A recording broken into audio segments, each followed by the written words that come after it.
지구상에 여전히 베스트셀러는 성경입니다. 가장 많이 팔리고 있고 가장 많이 읽히고 있는 책이 바로 성경입니다.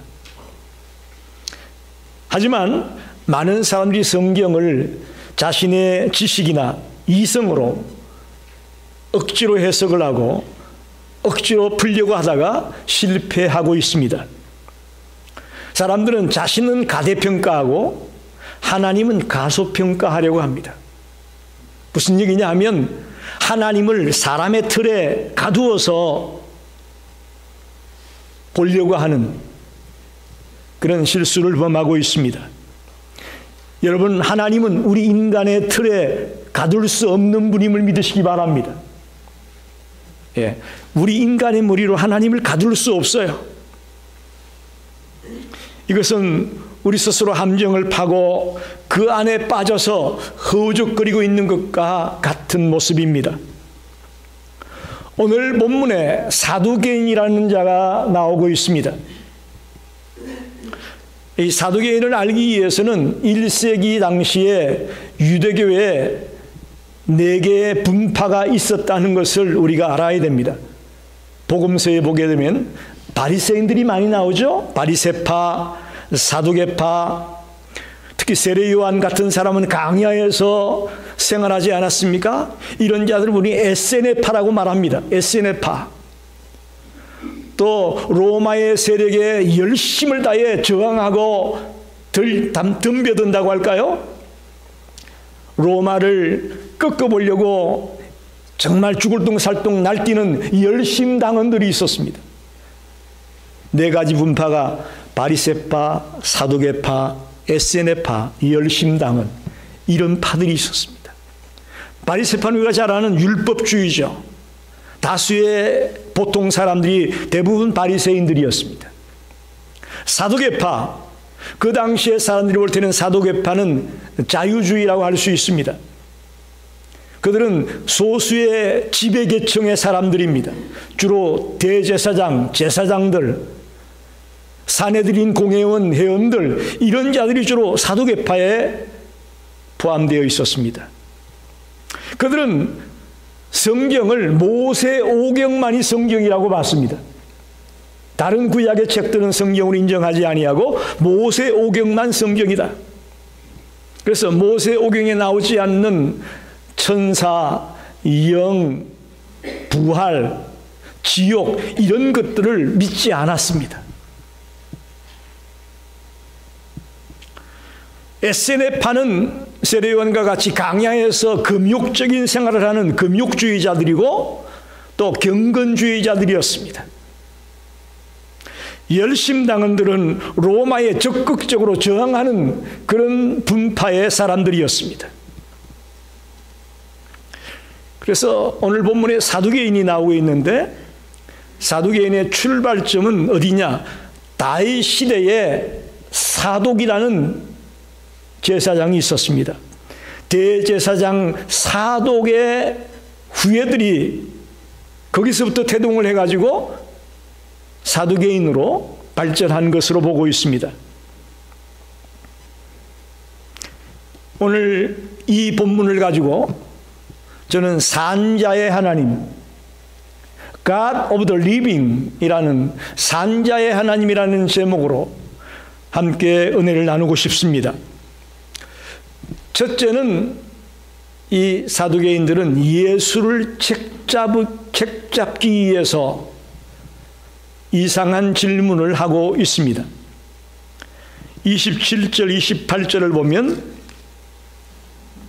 부활이 없다고 주장하는 사두개인 중 어떤 이들이 와서 물어 이르되 선생님이여 모세가 우리에게 써주기를 만일 어떤 사람의 형이 아내를 두고 자식이 없이 죽으면 그 동생이 그 아내를 취하여 형을 위하여 상속자를 세울지니라 하였나이다. 예수님께 질문을 하고 있습니다. 그들은 부활을 믿지 않는 자들입니다. 그런데 예수님이 부활을 이야기하니까 그걸 책잡기 위해서 지금 질문을 하는 것을 볼 수가 있습니다. 조금 전에 설명드렸지만 사두개파는 소수의 지배계층 사람들로 부자였고 계급이 높은 사람들이었습니다. 굉장히 막강한 세력을 가진 사람들이었습니다. 바리새인들이 좀 종교적인 색채가 짙었다면 사두개파 사람들은 정치적인 색채가 짙었습니다. 굉장한 파워를 가진 집단이었습니다. 그런데 즉 다시 말하면 바리새인들과 사두개인들은 약간의 차이가 있습니다. 바리새인들은 부활을 믿는 자들인데 사두개인들은 부활을 믿지 않았어요. 약간의 차이가 있습니다. 그런데 이 두 주된 분파가 예수를 책잡는 일에는 또 하나가 됐습니다. 신기하죠? 서로 다르면서도 예수를 책잡고 예수를 무너뜨리는 일에는 둘이 또 힘을 합쳐서 예수를 골탕을 먹이고 힘들게 하라는 그런 세력이었던 것을 볼 수가 있습니다. 사실 오늘 이 28절에 나와 있는 소위 말하는 계대개론이라고 말합니다. 계대개론. 맏형이 장가를 갔는데 아이를 낳지 못하고 죽었다. 그러면 그 맏형의 아내는 가부가 되잖아요. 그 가부가 된 맏형의 아내를 동생이 결혼을 해서 아이를 낳아가지고 형의 가문이 계속 대를 잇게 한다는 그런 이야기입니다. 계대개론. 그래서 아이를 낳으면 자기 형의 이름을 따라서 자손이 계속 이어지기를 원하는 그런 결혼의 모습을 신명기 25장 5절로 6절에 말씀한 내용을 다시 인용하고 있는 겁니다. 신명기 25장의 말씀을 한번 읽어보면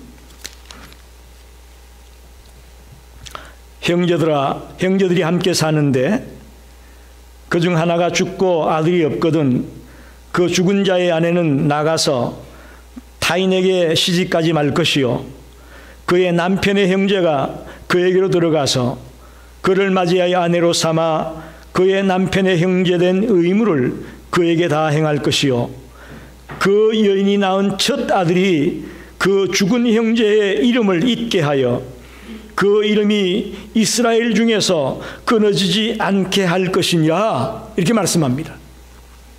이 신명기 25장 5절 6절에 나오는 말씀이 또다시 이 누가복음에 인용되고 있습니다.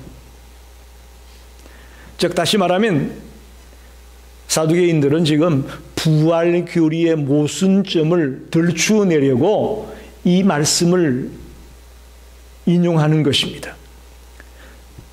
선한 의도가 아니에요.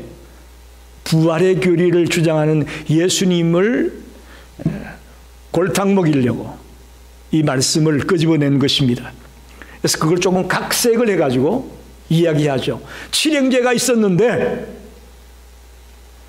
맏아들 맏형이 아이를 낳지 못하고 결혼했는데 죽었다. 그래서 또 둘째가 그 형수와 결혼했는데 또 둘째도 아이를 못 낳고 죽었다. 그렇게 7째까지 다 갔는데 아이를 못 낳고 다 죽었다는 거예요. 그러면서 하는 말이 이들이 이 다음에 부활해서 다 살아난다면 이 여인은 과연 누구의 아내가 됩니까? 이런 질문이에요.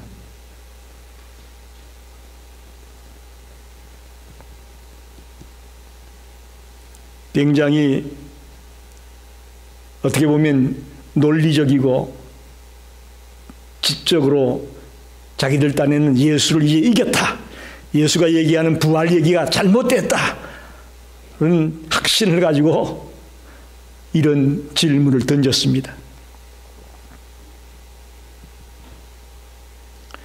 편견에 사로잡히게 되면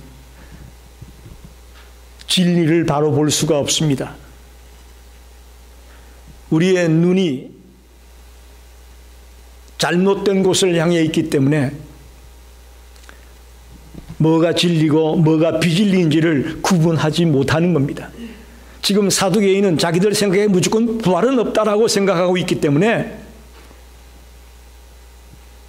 참된 진리를 볼 수 있는 눈을 갖지 못했습니다. 다시 말하면 자기의 주장에 모든 걸 갖다 끼워 맞추는 거예요. 우리 주변에도 그런 사람이 많이 있지 않습니까?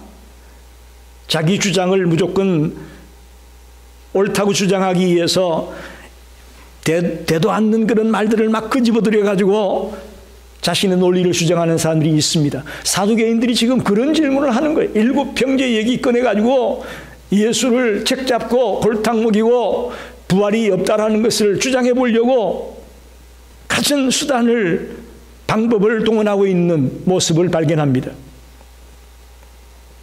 사랑하는 성도 여러분, 오늘 이 사두개인의 모습을 보면서 우리가 꼭 알아야 될 것이 있습니다. 인간의 지식과 인간의 논리를 가지고 하나님의 비밀을 알 수는 없습니다. 우리가 하나님의 음성을 듣고 하나님의 비밀을 알기 위해서는 겸손해야 합니다. 열린 마음을 가지고 주님의 말씀에 귀를 기울여야 됩니다. 그것이 하나님의 말씀을 바로 듣는 방법입니다. 자기의 주장이나 또 자기의 논리와 지식을 가지고 절대로 하나님의 음성을 제대로 들을 수 없습니다. 다시 말하면 사두개인은 지금 뭐만 성경으로 본다 그랬죠? 모세오경만 성경으로 주장합니다. 이것부터가 잘못이죠. 우리가 알다시피 성경 전체에는 얼마나 많은 부활에 대한 얘기가 나와 있습니까? 성경 전체를 보자면 어마어마한 부활에 대한 증거가 기록되고 있습니다. 사두개인들이 만들어낸 일곱 형제의 이 이야기는 기발하긴 하지만 성경의 가르침과는 일치하지 않습니다. 그래서 우리 여러분 많이 들었지만 말씀은 말씀으로 풀어야 된다, 그런 말 많이 들으셨죠? 그렇습니다. 이 성경의 말씀들은 성경이 풀어줍니다. 그래서 우리가 성경을 규칙적으로 읽고 묵상하고 하는 것이 왜 이렇게 중요하냐? 한 군데에 기록된 그 말씀이 다른 곳에서 그 말씀을 해석해주고 있습니다. 말씀이 말씀을 해석해주고 있습니다. 그래서 우리는 성경을 전체적으로 볼 수 있는 눈을 가져야 됩니다. 한 구절만 붙들고 씨름을 하다가는 엉뚱한 곳으로 갈 수가 있습니다. 성경을 전체적으로 볼 수 있는 눈을 가져야 됩니다. 그래서 창세기부터 계시록까지 성경 전체의 흐름을 가지고 그 속에서 주님이 뭘 말씀하는가에 포커스를 맞춰야 되는 것이죠. 그래서 첫째, 사두개인들은 예수를 책잡기 위해서 자기들의 주장과 논리를 펼쳐나가기 위해서 이상한 일곱 형제 얘기를 꺼냈지만 실패하고 만 겁니다. 두 번째로, 예수님은 그들의 질문을 듣고 오히려 그들에게 부활을 잘 설명하는 계기로 삼습니다. 부활은 분명히 있습니다. 34절 36절을 봅니다. 예수께서 이르시되 이 세상의 자녀들은 장가도 가고 시집도 가되 저 세상과 및 죽은 자 가운데서 부활함을 얻기에 합당히 여김을 받은 자들은 장가가고 시집가는 일이 없으며 그들은 다시 죽을 수도 없나니 이는 천사와 동등이요 부활의 자녀로서 하나님의 자녀임이라. 할렐루야. 일곱 형제에 대한 얘기를 다 듣고 나서 예수님이 오히려 그들의 질문을 가지고 부활이 있다는 것을 지금 설명하고 있습니다. 사두개인들의 잘못된 부활관을 지금 수정하고 고쳐주려고 하는 주님의 대답을 볼 수가 있습니다.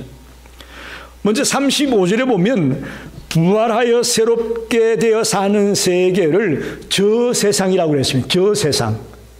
지금 우리가 살고 있는 이 세상, 이건 이 세상이고 부활한 뒤의 세계, 그 세상을 저 세상이라고 말하고 있습니다. 예수님의 말씀이에요. 무슨 얘기입니까? 이 세상과 저 세상이 분명히 구분된다는 것을 우리에게 가르쳐주고 있습니다. 부활한 새로운 세계는 이 세상과는 전혀 다른 새로운 세계다, 새로운 세상이다 하는 것을 주님이 말씀하고 있습니다. 그리고 부활함을 얻기에 합당히 여김을 입은 자들이 그렇게 말하죠. 부활함을 얻기에 합당히 여김을 받은 자, 즉 부활한 이후에 거하게 될 세계, 즉 천국에 이르게 될 사람들이 모든 사람이 다 들어가는 게 아니라 제한된 사람들이 천국에 들어갈 것이라는 말씀입니다.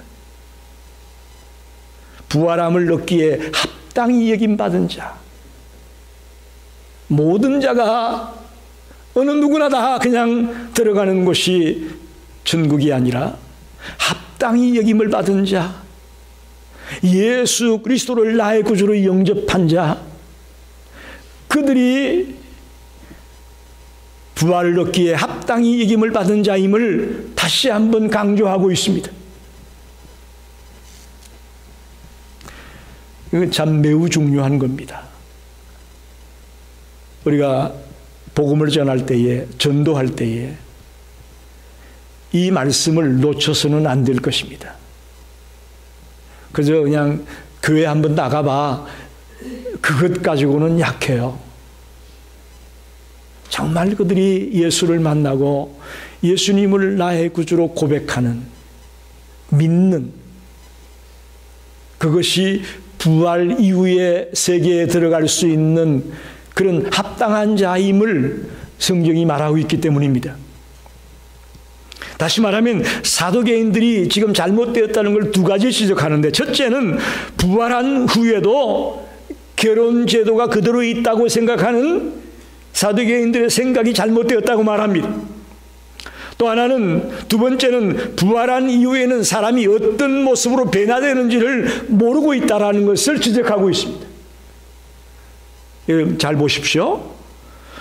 부활의 몸을 가진 사람들은 이 세상에서처럼 결혼하지 않습니다. 부활한 이후에는 결혼이 없습니다.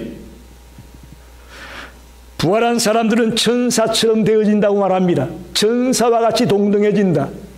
즉 신령한 몸이라는 거예요. 신령한 몸이 되어진다. 그래서 이 세상의 정욕과는 전혀 무관한 그런 삶을 살게 됩니다. 결혼도 하지 아니하고 자식도 낳지 않는 것이 부활한 이후의 세계입니다. 예수님도 부활하신 이후에 제자들이 무서워서 문을 깍 닫고 숨어 있는데 거기 쑥 나타났지 않습니까? 신령한 몸으로 바뀌었기 때문에 시공을 초월하는 그런 모습에 예수님이 된 것입니다. 마찬가지로 부활 이후의 우리의 모습은 이 땅에 우리가 갖고 있던 몸과는 다른 몸이 된다는 것을 사두개인들이 몰랐다고 지적합니다. 그렇기 때문에 일곱 형제 얘기 가지고 부활이 없다고 이상한 논리를 펴었다는 것이죠. 또 부활한 저 세상에서는요, 결혼이 없는 이유가 뭐냐면, 결혼의 가장 중요한 이유가 뭔지 아십니까? 종족 번식이거든요. 자식을 낳아서 계속 대를 이어가게 하는 종족 번식이 결혼의 중요한 목적입니다. 그런데 이제는 부활한 이후에는 그럴 필요가 없습니다. 왜?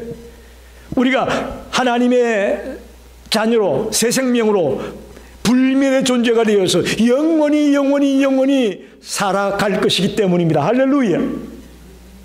우리는 주님 안에서 영원토록 살게 되는 존재라는 것이죠.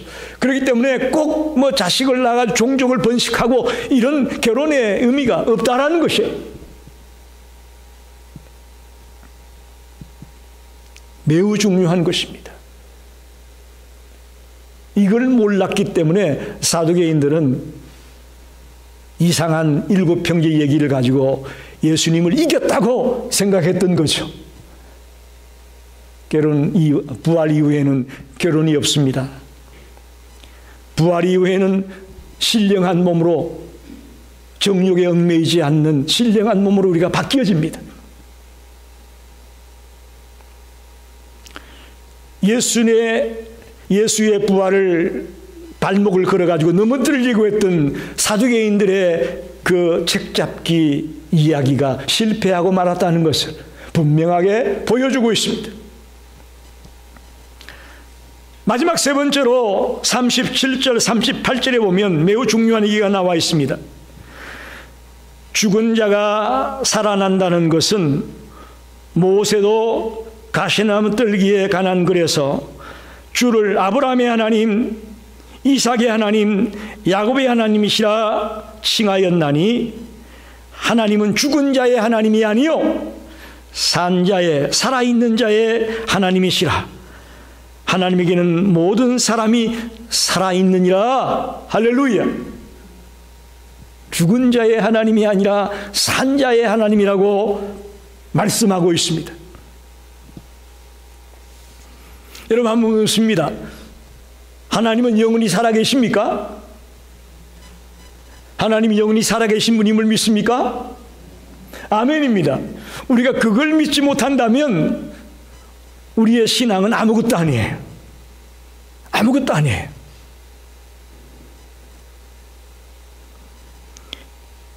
예수님은 모세의 소명 이야기를 했던 출애굽기 3장 6절의 말씀을 인용하는 거예요. 여기 아브라함의 하나님, 이삭의 하나님, 야곱의 하나님 이야기는 모세의 소명을 얘기할 때에 했던 말씀을 지금 인용하고 있습니다. 출애굽기 3장 6절 얘기도 한번 다시 읽어보죠. 또 이르시되 나는 내 조상의 하나님이니 아브라함의 하나님, 이삭의 하나님, 야곱의 하나님이니라. 모세가 하나님 배웁기를 두려워하여 얼굴을 가리매 모세 오경만 사두개인이 주장한다고 하지 않았습니까?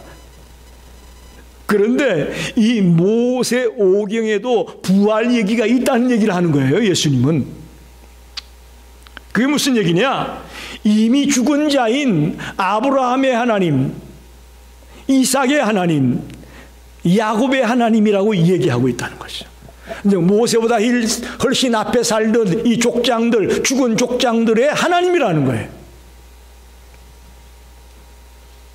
다시 말하면 이 족장들이 불멸의 존재라는 것을 주님은 말씀하는 것입니다. 왜냐하면 하나님은 죽은 자의 하나님이 아니라 산 자의 하나님이시기 때문에 그렇습니다. 사두개인들이 굉장히 존경하는 인물이 아브라함이고 이삭이고 야곱인데 그들 역시 지금 하나님 앞에 살아있다는 거예요. 이미 육적으로 죽었는데 하나님 앞에서는 살아있다는 거예요. 이해가 됩니까? 그게 바로 부활이에요. 그게 바로 부활이에요.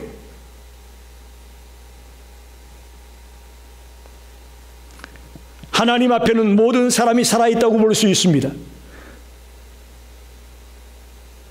마지막 때 악한 자들, 주를 몰랐던 자들은 심판의 부활로, 주를 믿는 하나님의 자녀들은 생명의 부활로, 믿는 자든 믿지 않는 자든 마지막 때에 분명히 다 모든 자가 살아날 것이라고 말씀합니다. 이 모든 자 속에는 믿는 자만이 아니라 믿지 않는 불신앙의 사람들까지도 다 포함이 되는 거예요. 그래서 하나님께는 육적으로 살아있는 자나 죽은 자나 동일하게 산 자로 보십니다. 산자로 보시는 거예요. 오묘한 진리가 여기 포함되어 있습니다. 우리가 생각하기엔 이미 돌아가셨다, 남편이 돌아가셨고 아버지가 돌아가셨고 어머니가 돌아가셨다. 그러나 하나님이 보는 관점에서는 다 살아있는 자예요. 다 살아있는 자예요. 그런 의미에서 나는, 즉 하나님은 죽은 자의 하나님이 아니고 산 자의 하나님이라는 것이죠. 이게 바로 부활을 말씀하는 거죠. 우리는 예수님을 일컬어서 부활의 첫 열매라고 말합니다. 부활의 첫 열매, 어떤 의미에서 그런 거죠? 예수님만이 부활하는 것이 아니라 예수 그리스도를 믿는 모든 사람들이 다시금 부활할 것이라는 거죠. 그런 의미에서의 부활의 첫 열매죠. 그런데 그 부활에도 두 가지 종류가 있습니다. 심판의 부활이 있고 생명의 부활이 있다는 것이죠. 저와 여러분이 믿는 하나님이 죽은 자의 하나님이 아니라 산 자의 하나님을 믿고 달려가기를 간절히 소원합니다. 산 자의 하나님. 말씀을 정리합니다. 여러분, 부활은 확실히 있습니다. 믿으십니까? 그저 막연하게 뭐 부활주의를 지키고 한다고 하는데 뭐 있겠지. 그게 아니라 부활은 확실히 있습니다. 확실히 있습니다. 사두개인들처럼 우리의 얄팍한 지식이나 논리 가지고 하나님의 말씀을 해석해서 말씀을 곡해해서는 안 됩니다. 오해해서는 안 됩니다. 그러다간 부활신앙을 놓칩니다. 사두개인들은 틀렸습니다. 부활이 없는 것이 아니라 부활 후에 결혼이 없는 것이고 또 부활 후에는 정욕이 없는 겁니다. 신령한 몸으로 바뀌어지는 것이기 때문에. 우리의 신앙에 두 기둥이 있는데 뭔지 아십니까? 십자가와 부활입니다. 우리 그리스도인들이 꼭 붙들고 가야 될 것이 있는데 십자가와 부활이에요. 이 십자가는 우리의 죄의 문제를 해결해 주는 것이고 죽음이라는 것은, 부활이라는 것은 우리의 죽음의 문제를 해결해 주는 겁니다. 인생의 최대의 난제가 뭐냐? 죄와 사망이거든요. 수많은 철학자들이, 수많은 문학가들이 그렇게 파고 연구했던 것들이 뭔지 아십니까? 죄와 사망의 문제를 어떻게 해결할 거냐? 그거였어요. 그런데 여러분, 그 문제 해결책이 어디 있느냐? 십자가와 부활에 있는 거예요. 이건 사람이 만들어낸 게 아닙니다. 하나님의 섭리와 하나님의 계획 속에 지금 우리에게 주어진 것입니다. 인간 조목사의 주장이나 논리가 아닙니다. 하나님의 가르침이고 하나님의 메시지입니다.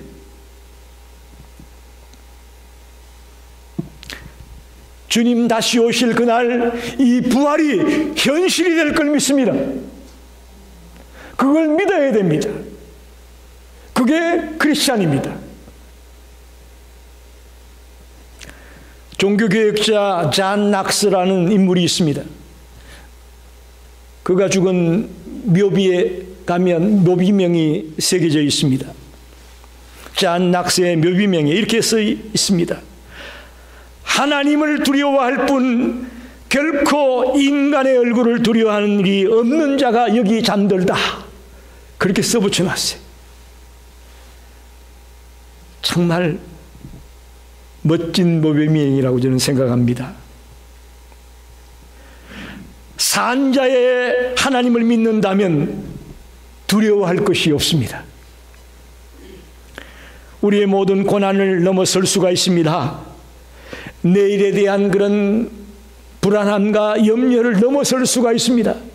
왜? 우리는 산자의 하나님을 믿고 사는 자니까요. 하나님은 분명히 살아계십니다. 살아있을까? 궁금하다. 그런 마음이 여러분 속에서 완전히 제거되기를 원합니다. 하나님 분명히 살아계세요. 그래서 우리가 여기 있는 거고요. 오늘부터 산자의 하나님을 믿고 또 부활신앙을 가지고 남은 생을 살아가는 성도들이 되시기를 간절히 축원합니다. 기도하겠습니다.